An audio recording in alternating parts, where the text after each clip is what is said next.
It was mid-September, and I was working. Back then, that's all I did was work and go home. I was tired, my life was going nowhere, my marriage had failed, my job was a dead end, the world was out to get me. Everything would be good if this person or that person weren't out to get me. I was tired, so very tired. I made up my mind that day that when I got home from work that night, it would be for the last time. Sounds strange now, but making the decision to end my life made me feel a little better. Shortly after I decided on my course of action, I turned, and standing there behind me was a small Japanese lady. She looked up at me and said, "You no happy." I gave her a sarcastic smile and said I was happy, and then went back to work. She came back to me a moment later and repeated, "You no happy." I rolled my eyes and decided to hear her out, see what she was selling. She asked me if I wanted to be happy. I told her sure, who doesn't want to be happy? She handed me a little card. I took it, gave it a quick glance, and gave her a fake smile and thanked her. I turned to go back to work. She pressed on. "You read it, please?" So I looked at it again, and then smiled and put it back in my pocket. She was relentless. "No, please, read it out loud." I took the card out again and looked at the 4 words written on it. Nam, Myoho, Renge, Kyo. As I struggled with the words, she said them with me. When I finished, she smiled at me. "Now you be happy." She turned and went back to her table to eat. I watched her go and kept looking at the card. Usually I toss cards like this in the trash as I get them, but I put this one in my pocket and went back to work. As she was leaving, she came back to me and said, "Tomorrow morning you meet my husband at the center." I told her I had other plans and would be busy. In my mind, I had something to go home and do.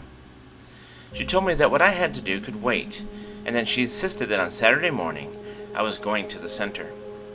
She gave me directions. I went home that night. I sat on my bed and pulled the card from my pocket and read it again. I decided I'd check out this meeting thing. What I had planned could wait a few hours more.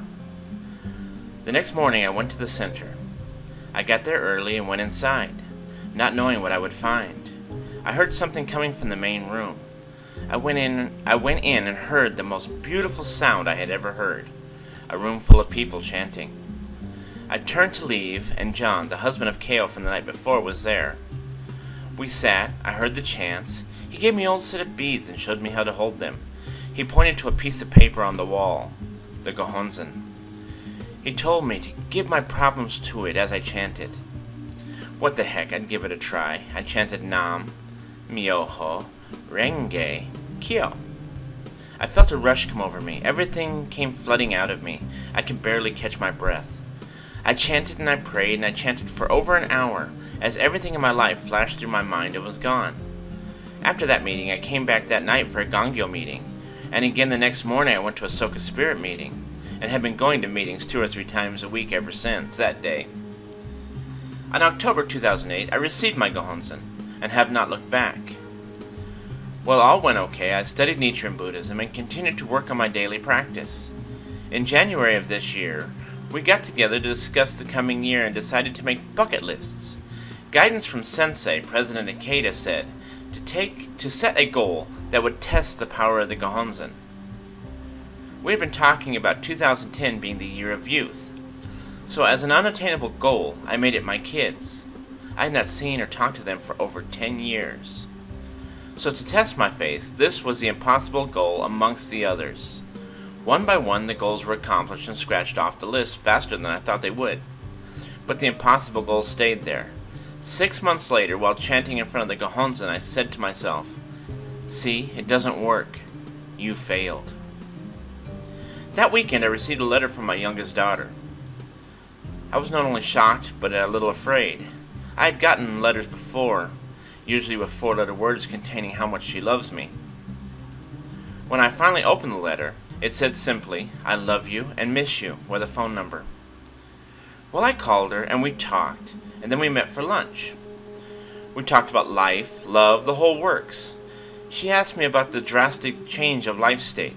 I told her about the SGI and the great things I had become involved in, including the Gandhi King Ikeda exhibit, the great Rock the Era activities, and how these activities would change the world. She was amazed. that her dad, who had no time or patience for others, was now a leader in a world peace organization and was doing his best to help people. I told her the only way I could make up for the bad I had done in the past was to be the best I could in the present and the future. As a newly appointed district leader, I have made it my commitment to give my all to the members of my district. President Ikeda states, "The joy of life is to be found not by evading life's sufferings, but by grappling with them to the finish. True happiness is not born of escape. Ecstasy based on delusion does not continue. Enlightenment comes from seeing the truth, no matter how unpleasant it may be." Looking back at that day when I decided to end my life, I see a different man, a man that was lost in anger and misery. Today, 2 years later, I am filled with joy and hope for the future. Nichiren Buddhism has changed my life and revealed my mission to elevate my life state, to show actual proof in my life, and to unite with President Ikeda. Our fifth prayer, which we recite twice a day, states, "I pray for peace throughout the world and happiness for all humanity. This is our collective goal, and this is my personal goal. I have found my way."